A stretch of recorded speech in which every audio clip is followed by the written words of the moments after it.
ওই কামাল লোকটার নসিব হলো এমন, গরমের দিন দিনের বেলায় রৌদ্রের আলোয় আগুন জ্বালায়া লোহা পুরানোর কাজ করার শক্তি দেহে হয় না। দিনের বেলায় আগুন জ্বালায়া কামার কার্য সম্পাদন করা যায় না। এ কারণে এই কামাল লোকটা কি করত? রাতের বেলায় চুলা জ্বালাইতো, দিনের বেলায় চুলা জ্বালাইতে পারত না। রাতের বেলায় চুলা জ্বালায়, রাতের বেলায় সারা রাত ব্যাপী কাজ করত, সারা রাত কাজ করত। আর ইবনুল মুবারক সারা রাত নামাজ পড়ত। মাঝে মাঝে ইবনুল মুবারকের দিকে তাকায়া কাঁদত আর বলতো, ওগো আল্লাহ, তুমি যদি আমাকেও ইবনুল মুবারকের মতো শক্তি, ধন, সামর্থ্য, ইলম দান করতা, আমার যদি হালাল রুজি করার জন্য যদি রাতের বেলায় আগুনের পারে বসে থাকা না লাগতো, তাহলে আমিও কিন্তু তোমার আশেক গোলাম, আমিও সারা রাত দাঁড়ায় দাঁড়ায় নামাজ পড়তাম। এ কথা বলতো আর কাঁদতো, আফসোস করত। এই আফসোসের কত দাম যে ইবনুল মুবারক ইন্তেকাল করার পরে এক বুজুর্গ স্বপ্নে দেখে আব্দুল্লাহ ইবনুল মুবারক আল্লাহর জান্নাতে ঘুরে। জিজ্ঞাসা করলেন, ইবনুল মুবারক, যেমন ইবাদত করছো তেমন জান্নাত পাইছো?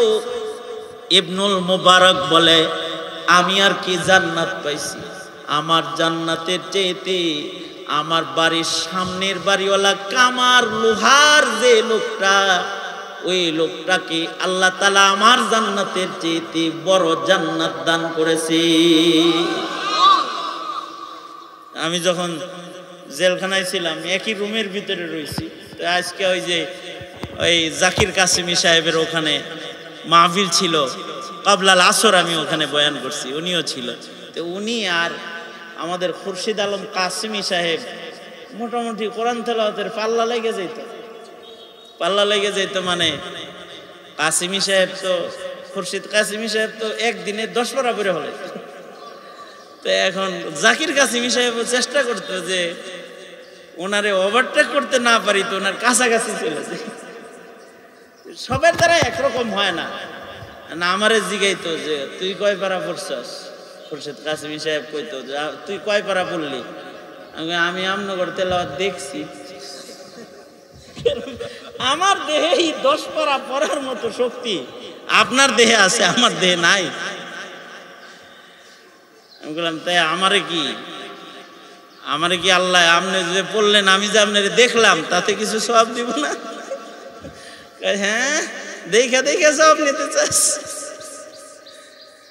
আমি বললাম যে দেখাও সওয়াব নেওয়া যায়। কে কইছে নেওয়া যায় না? আপনি পড়তেছেন, আমি আফসোস করতেছি।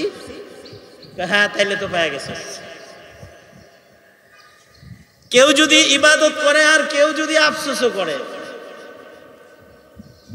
কেউ সারা রাত দাঁড়ায় নামাজ পড়তেছে, সবার ইবাদতের মৌকা একরকম হয় না।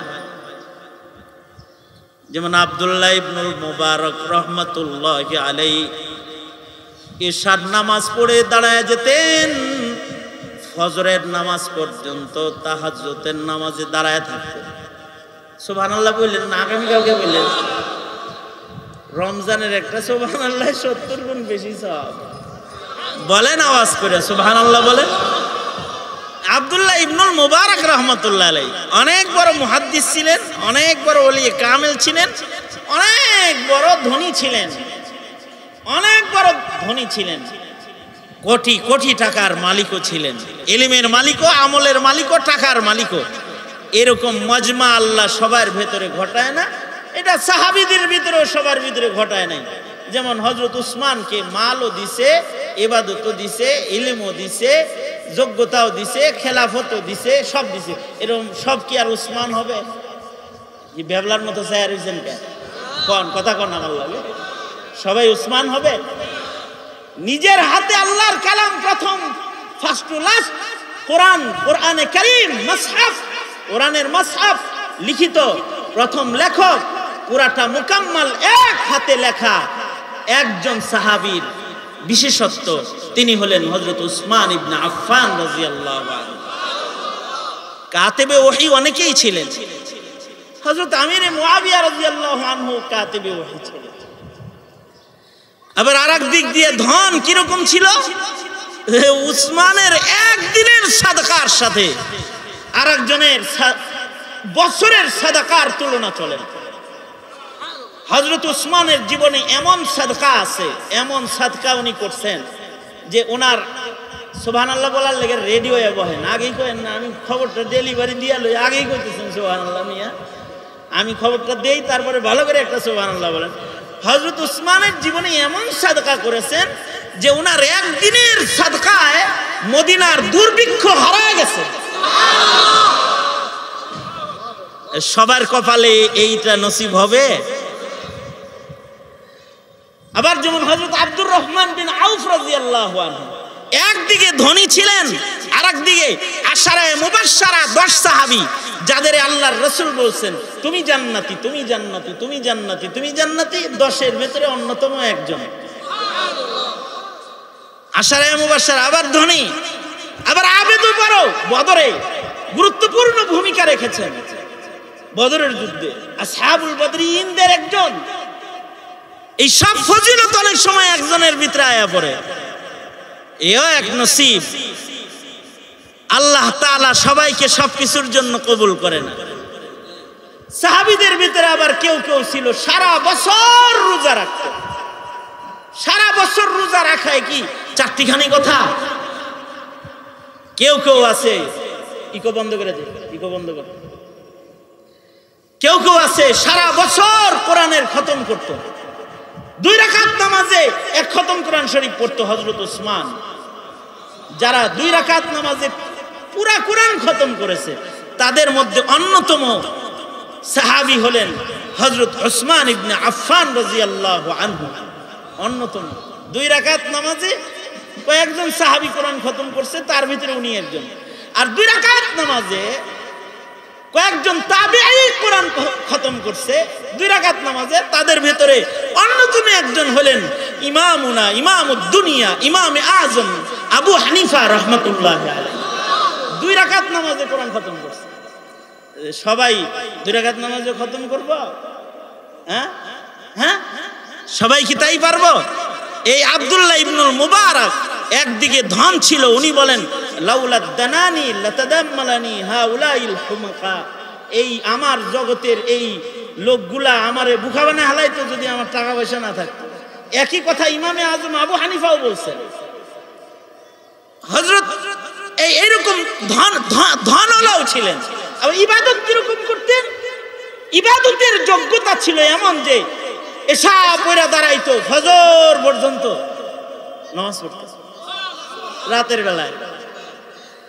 কিন্তু আশ্চর্য বিষয় হলো জাস্টিস তাকি উসমানী দামাত বারকাতুহুম ইসলাহি খুতবাতের ভিতরেও ওয়াকিয়াটা নকল করছেন। এর বাংলা হইছে, বাংলা খুললেও পাইবেন, এ আছে।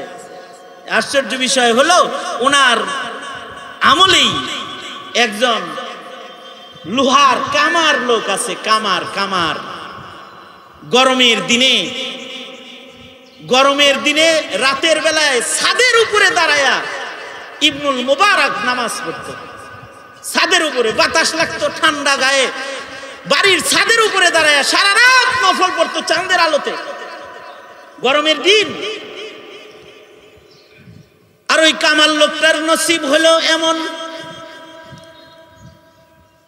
গরমের দিন দিনের বেলায় রৌদ্রের আলোয় আগুন জ্বালায়া লোহা পুরানোর কাজ করার শক্তি দেহে হয় না। দিনের বেলায় আগুন জ্বালায়া কামার কার্য সম্পাদন করা যায় না। এই কারণে এই কামাল লোকটা কি করত? রাতের বেলায় চুলা জ্বালাইতো, দিনের বেলায় চুলা জ্বালাইতে পারত না। রাতের বেলায় চুলা জ্বালায়, রাতের বেলায় সারা রাত ব্যাপী কাজ করত, সারা রাত কাজ করত। আর ইবনুল মুবারক সারা রাত নামাজ পড়ত। মাঝে মাঝে ইবনুল মুবারকের দিকে তাকায়া কান্ত আর বলতো, ওগো আল্লাহ, তুমি যদি আমাকেও ইবনুল মুবারকের মতো শক্তি, ধন, সামর্থ্য, ইলম দান করতা, আমার যদি হালাল রুজি করার জন্য যদি রাতের বেলায় আগুনের পারে বসে থাকার না লাগতো, তাহলে আমিও কিন্তু তোমার আশেক গোলাম, আমিও সারা রাত দাঁড়ায় দাঁড়ায় নামাজ পড়তাম। এ কথা বলতো আর কান্ত আফসোস করত। এ আফসোসের কত দাম যে ইবনুল মুবারক ইন্তেকাল করার পরে এক বুজুর্গ স্বপ্নে দেখে আব্দুল্লাহ ইবনুল মুবারক আল্লাহর জান্নাতে ঘুরে। জিজ্ঞাসা করলেন, ইবনুল মুবারক, যেমন ইবাদত করছো তেমন জান্নাত পাইছো? ইবনুল মুবারক বলে, আমি আর কি জান্নাত পাইছি, আমার জান্নাতের চেয়েতে আমার বাড়ির সামনের বাড়িওয়ালা কামার লোহার যে লোকটা, ওই লোকটাকে আল্লাহ তাআলা আমার জান্নাতের চেয়েতে বড় জান্নাত দান করেছে।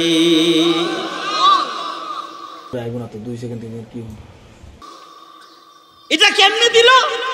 এটা তদন্তের লেগা এই লোক ঘুম থেকে উঠা যায় এই কামারের বিবিরে যায় বলে কি, এই তোমার স্বামীর গুণ কও, তোমার স্বামীর কিছু গুণ বলো, গুণ বলো কিছু। আমার স্বামীর একটা গুণ হইলো, আমার স্বামী আজান হইলে আর কোনো কাম করতো না। সুবহানাল্লাহ, আরো আস্তে করে বলেন। আজানের পরে সবচেয়ে দামি কাম কি? আরো জোরে বলেন। আজানের পরে সবচেয়ে বড় মূল্যবান কাজ কি? আজান হয়ে গেছে, এবার সব ছাড়তে বলছে। এমনকি আল্লাহ তাআলা কোরআনে কারীমে আয়াতে কোরআনের মাধ্যমে বলতেছে, এই জুমার জন্য ডাক দিছে, ইদা নুদিয়া লিস-সালাতি মিন ইয়াউমিল জুমআহ ফাসআউ ইলা যিকরিল্লাহ ওয়া যারুল বাই'। বেচা কেনা এবার বন্ধ কর, দুনিয়াদারি ছাড়। আজান দিছে, সেজদায় আয়, নামাজে আয়। নামাজের পরে অন্য কাম, কিন্তু আজানের পরে সবচেয়ে গুরুত্বপূর্ণ কাম হলো নামাজের কাম। এর চেয়ে দামি কাম আর নাই, গুরুত্বপূর্ণ কাম। এই যে একটা জিনিস, এই জিনিসটা, এই গুরুত্বটা আমার স্বামীর ভিতরে ছিল। তিনি আজান দিলে পরে আর কাজ করতো না। এমনকি তিনি তার হাতুড়িটা উঠাইছে মাথার উপরে, এবার লোহার উপরে একটা বাড়ি দিবে, এমন সময় যদি মুয়াজ্জিনের আজান কানে আসতো, তো সে কি করতো, তার এই হাতের হাতুড়িটাকে পেছনের দিকেই ছেড়ে দিত, সামনের দিকে আর নামাইতো না, পিছনে ফেলে দিয়ে দাঁড়িয়ে বলতো, আল্লাহ, আমি কিন্তু আজানের পরে লোহায় বাড়ি দেই নাই, আমাকে সবাই কামার বলে, তুমি কিন্তু গোলাম বলে ডাক দিও, কামার বলে ডাক দিও না, আমারে আবেদ বলে ডাক দিও। একটা গুণ। আর সেকেন্ড গুণটা হলো আফসোসের গুণ। সেটা কি? ইবনুল মুবারক সারা রাত দাঁড়ায় ছাদের উপরে নামাজ পড়তো, আর আমার স্বামী সারা রাত হালাল কামাই করার আশায় আগুনের পারে বসে বসে লোহা পিটাইত। কিন্তু স্বামী আমার কান্ত, মাঝে মাঝে লোহা পিটান বাদ দিয়ে কান্ত আর বলতো, আল্লাহ, ওরও কিসমত দিছো, ওরও ভাগ্য দিছো, আমারও ভাগ্য দিছো, আমি নারাজ না। আল্লাহ, তাকে তুমি মৌকা দান করেছো, দাঁড়ায় সারা রাত নামাজ পড়ে, আর আমারে কপাল দান করেছো সারা রাত আগুনে বয়ে থাকে। কিন্তু আমারও কিন্তু ইবাদত করতে মনে চায়। এই যে তার ভেতরে ইবাদতের একটা লোভ ছিল, শক্তি নাই, সামর্থ্য নাই, কিন্তু আশা আছে, স্বাদ আছে। অনেকে বলে না, স্বাদ আছে সাধ্য নাই, স্বাদ আছে সাধ্য নাই। কারোর ভেতরে যদি স্বাদ পাওয়া যায়, তো এ স্বাদওয়ালাকে আল্লাহ তাআলা হিরসে ইবাদত, ইবাদতের লোভ কারোর ভেতরে পাওয়া গেলে আল্লাহ তাআলা ইবাদত করার সওয়াব তাকে দান করে। বলতাম আপনারা 10 পারা পড়েন, আমার হাত একটা জুলবার লাগছে গলায়, আমি 10 পারা কেমনে পড়ব? আমার মন চায় কিন্তু সাধ্য নাই। তবে যদি এটা ঠিক হয় যে হিফজে ইবাদতের কোনো ফায়দা আছে, আপনারা পড়েন, আমরা করে দেখি আর সব কমাই করি। আপনারা পড়বেন আর আমি দেখবো, দুর্বল দেহে আল্লাহকে বলবো, আল্লাহ আমি দুর্বল তাই পারি না, তুমি আমাকে ক্ষমা করো, আমার এই দুর্বলতাটারও দাম আছে। সেম আপনাদের হালাত, হাফেজরা কোরআন পড়ে যখন, তখন যদি কেউ পিছনে দাঁড়িয়ে এক ফোঁটা চোখের পানি ফেলে কান্দে আর বলে আল্লাহ যদি এমন হতো যে আমিও হাফেজে কোরআন আর আমিও দাঁড়ায় দাঁড়ায় কোরআন পড়তেছি, কতই না ভালো হইতো আল্লাহ। এই যে স্বাদ, আশা, কামনা, বাসনা, এগুলারও দাম আছে। রমজানের সবাই ইবাদত একরকম করতে পারে না। কেউ রোজা রাইখাই কায়ত হয়ে যায় মিয়া, রোজা রাইখা আর কিছু ভাল লাগে না। আসরের আজানের রাখ থেকে হে খালি পানির গ্লাস খুঁজে, যে কই আছে পানির গ্লাস আর কই আছে হাঁড়ি-কটি, কোথায় আছে কি, মনে হয় যেন যে আজানের আগেই খাইব। দৈহিক ক্ষমতা, শক্তি সকলের একরকম হয় না, কিন্তু কামনা থাকা চাই, বাসনা থাকা চাই, এবং নিজে যতটুকু করেছি এরপরেও এই বেদনা থাকা চাই, আহারে আমি মনে হয় করতে পারলাম না। এই বেদনাটা যদি নবীর ভেতরে থাকে, তাহলে উম্মত হইয়া আপনার আমার ভেতরে কেন থাকবে না? আপনার আমার ভেতরেও থাকা চাই। নবীজি বলতেছে বেদনা সহকারে, কি বলে নবীজি?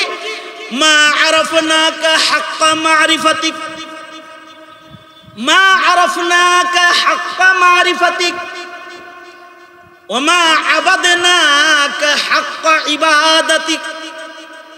আল্লাহর রাসূলের বক্তব্য, ওগো আল্লাহ আপনারে যেমন চিনা দরকার ছিল আমি চিনবার পারিনি। ওগো আল্লাহ আপনাকে যেমনি ইবাদত কইরা খুশি করা দরকার তেমন আমি করতে পারি নাই। রমাজানের এই শেষ ভাগে আল্লাহর কাছে দোয়া করেন, আল্লাহ যেমনি রোজা কাটানো দরকার ছিল আমি পারি নাই, যেমনি তারাবি পড়া দরকার ছিল পারি নাই, যেমনি রোজা রাখা দরকার ছিল আমি ওইভাবে পারি নাই। আল্লাহ আপনি আমাকে মাফ করে দেন। কোনো বান্দা যদি আল্লাহর কাছে দুর্বল হয়, এমন দুর্বল বান্দাকে আল্লাহ তাআলা ইবাদত করার সওয়াব দান করে। সুবহানাল্লাহ। আর যদি কেউ বড়াই করে, একেবারে কাম বানা লাইছি, তাইলে এই গর্ব অহংকার মানুষের ইবাদতকেও বরবাদ করে, নষ্ট করে। তে আমার যে কথাটা সেটা হলো, এই রমাদানের শেষ ভাগে আপনার প্রশ্ন আমার প্রশ্ন, আমার প্রশ্ন আমাকে, আপনার প্রশ্ন আপনার নিজেকে, আমি কি ইবাদতে এই রোজার মাসের হক আদায় করতে পেরেছি? এটা নিজেকে প্রশ্ন করুন, তাইলে দেখবেন তওবাটা ভালো হইতেছে, অনুশোচনাটা সুন্দর হইতেছে। যার অনুশোচনা সুন্দর হবে, যার তওবাটা সুন্দর হবে, তওবার বরকতে গুনাহ মাফ হয়ে যাবে। তওবা করলে তো আল্লাহ তাআলা মাফ করে দেয় বান্দাকে। তওবা করলে শুধু মাফ করে না, আমাদের এখন ঐক্যবদ্ধ তওবা দরকার। তওবা করলে আল্লাহ তাআলা দুনিয়ার সুখ দান করে, ধন দৌলত দান করে, শান্তি দান করে, সন্তানদেরকে সুপথে আনে তওবা করলে। সুবহানাল্লাহ বলেন বলেন। আর আমাদের কি হইতেছে? আমাদের সম্পদে আগুন লাগতেছে, আমাদের মার্কেটে আগুন ধরে যাইতেছে, আমাদের সন্তানগুলা ইয়াবা, বাবা, নেশা, পাপাচারে অভ্যস্ত হয়ে যাইতেছে, অধিকাংশ সন্তান নষ্ট হয়ে যাইতেছে। তা আমার কাছে অনেকে এসে বলে, হুজুর এগুলো থেকে পরিত্রাণের উপায় কি? আমি তাদেরকে সবক দেই এই আয়াত দিয়া। আমি কি আসেন, আমাদের সন্তানগুলো আমাদের কথা শোনে না, কারণ আমাদের গুনাহ, আমাদের সম্পদ আগুন ধরে যায়, আমাদের গুনাহ, আমাদের দুনিয়ায় অশান্তি, গুনাহ, আমাদের অনাবৃষ্টি, আমাদের গুনাহ। এই সব কিছু থেকে পরিত্রাণের উপায় হলো তওবা। হযরত নূহ আলাইহিস সালাম নিজের কওমকে বলতেছে, এই তোরা কি এই সকল সুখ টুক চাস? তাহলে তওবা কর। ফাকুলতু আস্তাগফিরু রাব্বাকুম ফাকুলতু আস্তাগফিরু রাব্বাকুম ইন্নাহু কানা গফফারা ইউরসিলিস সামাআ আলাইকুম মিদরারা ওয়া ইউমদিদকুম বিআমওয়ালিন ওয়া বানিন ويمددكم بأموال وبنين ويجعل لكم جنات ويجعل لكم أنهارا আল্লাহ তাআলা বলেন যে নূহ আলাইহিস সালাতু ওয়াস সালাম তার কওমকে বলতেছেন, আগে বলে দিয়েছেন যে তোমরা তোমাদের রবের কাছে তওবা করো। যদি তওবা তোমরা করো তাহলে তওবা করলে আল্লাহ তাআলা দুনিয়ার সুখ শান্তি তোমাদের দান করবে। তওবা করলে আসমান থেকে বৃষ্টি আল্লাহ তাআলা দান করবে। তওবা করলে পরে আল্লাহ তাআলা হারিয়ে যাওয়া মাল ফেরত দিবে, সন্তানদেরকে ফেরত দিবে, সন্তানকে সুপথে আয়না দিবে, মাল ও দৌলতের আল্লাহ তাআলা আবার পুনরায় ফেরত দান করবে। তওবা করো। তওবার ভিতরে দুনিয়ার কামিয়াবি, আখিরাতের কামিয়াবি। কিছু কিছু গুনাহ আছে যা তওবা ছাড়া মাফ হয় না। কিছু গুনাহ আছে মুসাফা করলে মাফ হয়ে যায়। এক মুসলমান মুসাফা করছে তো কিছু গুনাহ মাফ হয়েছে। আসরের নামাজে মসজিদে ঢুকছেন, হাইটটা গেছেন, গুনাহ মাফ হয়েছে। ওযু বানাইছেন, কুলি করছেন, গুনাহ ধইরা পড়ছে। হাত ধুইছেন, মুখ ধুইছেন, কিছু গুনাহ ধইরা পড়ে গেছে। আলেমের জিয়ারত করছেন, তাকায় দেখছেন, মৌলবী দেখছেন, নায়েব দেখছেন, তো কিছু গুনাহ জড়ছে। কিন্তু এমন কিছু গুনাহ আছে যে গুনাহগুলো কবিরা গুনাহ, যার একটি গুনাহ দোজখের আগুনে জ্বলার জন্য যথেষ্ট। কবিরা গুনাহ যার একটা গুনাহ দোজখে নিক্ষিপ্ত হওয়ার জন্য যথেষ্ট। এই গুনাহগুলা কিন্তু তওবা ছাড়া মাফ হয় না। এই তওবার সবচেয়ে উত্তম সময় হলো লাইলাতুল কদর। তওবার সবচেয়ে উত্তম তওবার সবচেয়ে উত্তম সময় হলো কুবাইলাল মাগরিব ইয়ামুল জুমআ। আজকে ইয়ামুল জুমআ, কুবাইলাল মাগরিব। আল্লাহর সাথে বান্দার সাথে মাঝখানে কোনো পর্দা নাই। তওবার বিশেষ সময়। যদি বান্দা তার গুনাহ থেকে আল্লাহর কাছে তওবা করে তো তায়েব বান্দাকে আল্লাহ পছন্দ করে। তওবাকারী বান্দাকে আল্লাহ তাআলা এমন বানায় দেয়, কেবল যেন জন্মাইছে, তার আমল নামায় যেন কোনো গুনাহ নাই।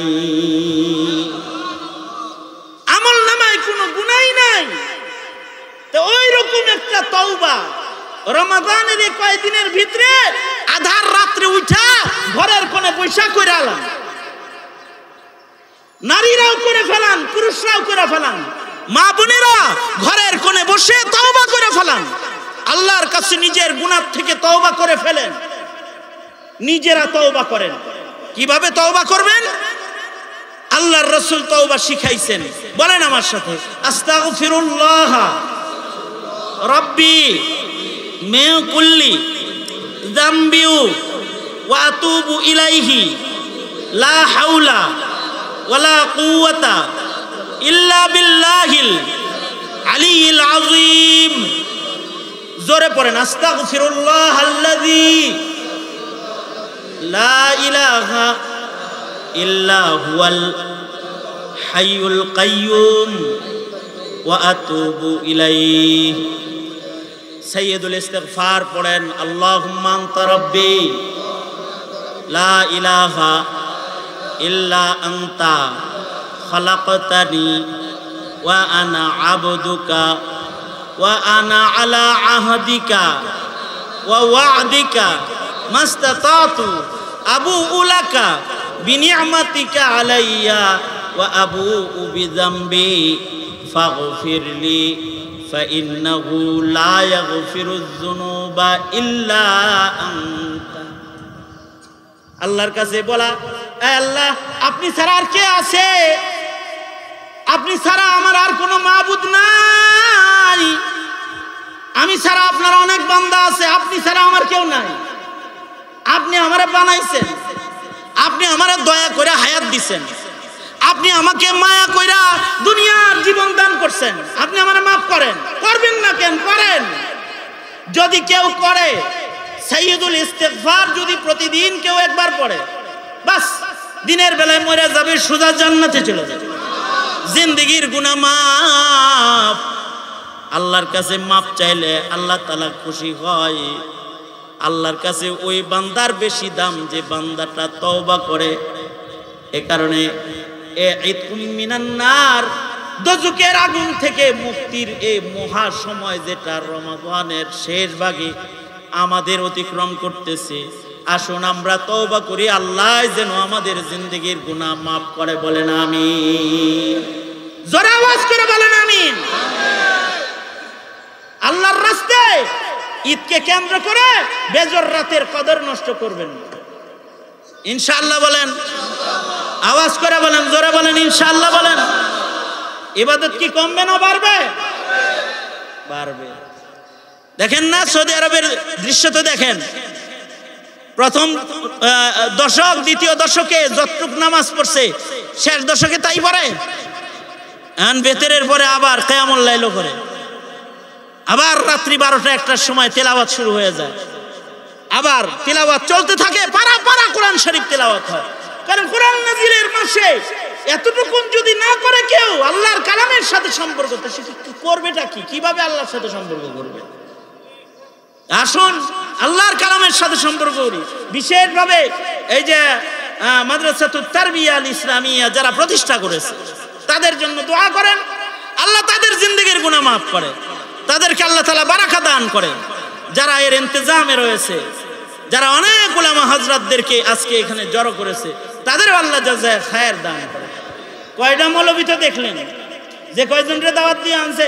এমনি তো শুক্রবারে খালি আশরাফি সাহেবকে দেখেন, আমার অত্যন্ত স্নেহের ছোট ভাই মাওলানা মাহমুদুল হাসান আশরাফি, এই আপনাদের এই অত্র মসজিদের খতিব। এইখানে আল্লামা মামুনুল হক সহকারে, হাসান জামিল সাহেব সহকারে আমরা সবাই এখানে আসছি। এখানে আসা যাওয়া আছে আমাদের, কারণ একজন ভালো যোগ্য একজন মুফাসসিরে কোরআন আপনাদের মহল্লার খতিব। তা ওনার সাথে আমাদের সাথে একটা আত্মিক বন্ধন, এতে ওনারাই শুক্রবারে দেখেন। কিন্তু আজকে মাহফিলকে কেন্দ্র করে কতগুলা দেখছেন, কতজন দেখছেন? এই যে এত এত আলেম দ্বীনকে দেখলেন, জিয়ারতের বরকত নাই? হ্যাঁ, মৌলবী দেখার আর কি লাভ আছে? মৌলবী দেখার কোনো লাভ আছে? মৌলবী দেখার লাভ নাই, খালি বান্দর দেখার লাভ আছে। চিড়িয়াখানায় যায় বইয়া থাকে, পাশে চিড়িয়াখানা আছে। হ্যাঁ, হাইওয়ান জানোয়ার দেখলে লাভ আছে, মোল্লা দেখলে লাভ নাই। মৌলবী দেখলেও লাভ আছে, আলেম দেখলেও লাভ আছে। আলেম দেখলে কত লাভ! একজন বড় আলেমের জিয়ারতের কারণে একজন মানুষ বড় হয়ে যায়। অমুকরে দেখছে, সাহাবীরা যেমন নবী দেখার কারণে লাভবান হয়েছে, এই জমানায় যারা হাল জমানার বুজুর্গদেরকে দেখতেছে, আলেমদেরকে দেখতেছে, এই এরা মইরা গেলে পরে তারপরে দেখবি তো আরো নিম্নমানের জিনিস। খালি তো ফেসবুকে খালি দোষ খুঁজো যে কার কোন দোষ। হ্যাঁ, এরা মইরা যাক, এই জামাতটা চলে যাক, এরপরে যা করে দেখবি চিড়িয়াখানা দেখবি, চিড়িয়াখানা দেখবি। ওয়েট কর, অপেক্ষা কর, চিড়িয়াখানা দেখবি। এদেরকে যে দেখো, এদের সাথে যে দেখা হয়, এটারও অনেক দাম আছে। এরা মরে গেলে এদের জায়গায় পূরণ করার মতো আরেকজন খুঁজে পাবে না। এই জামাত যেগুলো আছে এগুলো মরে গেলে এদের জায়গায় কাউরে পাবে না। সুতরাং গনিমত সমঝো ইসমিল বৈঠনে কো, আলেম ওলামাদের সামনে বসাটাকে গনিমত মনে করুন, তাদের সান্নিধ্যকে বারাকা মনে করুন। রমজানে তাকওয়া আছে, লাআল্লাকুম তাত্তাকুন। আর এক জায়গায় তাকওয়া আছে, সোহবতে আহলুল্লাহ, আলেমদের সোহবত গেলে তাকওয়া পাওয়া যাবে। সুতরাং এক মাসে তাকওয়া তো শয়তান রে আল্লাহ বাইন্দে বেন্দে রাইখা কিছু দিছে, যে এখন যে চোর হে ও টুপি মাথায় দিয়ে ঘুরে। হ্যাঁ, আমার মসজিদে গত সপ্তাহেও 7টা মোবাইল চুরি হয়েছে গেটের থেকে। হাজার হাজার মুসল্লি তো গাউসুল আজমে, আমি তো আবার ফেরত গেছি গাউসুল আজমে, আল্লাহ তাআলা নিছেন। তে ওইখানে আজকেও এলান হয়েছে, এই গত সপ্তাহের মতো যেন মোবাইল চুরি না হয়। গেট দিয়ে বাইরে হওয়ার সময় যেন আবার চোরে মোবাইল না নিয়ে যায়। রোজার মাসে তো মোবাইল চোরও আছে। এরা টুপি মাথায় দিয়ে মসজিদের গেটে দাঁড়ায় মুসল্লির পকেট থেকে রোজাদারের মোবাইল নিয়ে ফজিলত কামাই করবার দাঁড়ায় গেছে গেটে। ঠিক আছে না? শয়তান তো একটা না বন্দী হয়েছে, নফস শয়তান যেটা আছে ওইটার আক্রমণে আজকে মুসলমানরা যত পাপাচার রোজার মাসে করে, খৌফ ও খাশিয়াতে খোদাবন্দি যেন আমাদের অনেক কমজোর হয়ে গেছে। আল্লাহ তাআলা আমাদের সহি বুঝ দান করুন, আমিন বলেন। রমাদানের বাকি সময়গুলো গুনাহমুক্ত কাটাবো, ওয়াদা করি ইনশাআল্লাহ। ইনশাআল্লাহ আল্লাহ তৌফিক দান করে, আমিন আমিন। এই মাদ্রাসাকে আল্লাহ কবুল করে, আমিন। আল্লাহ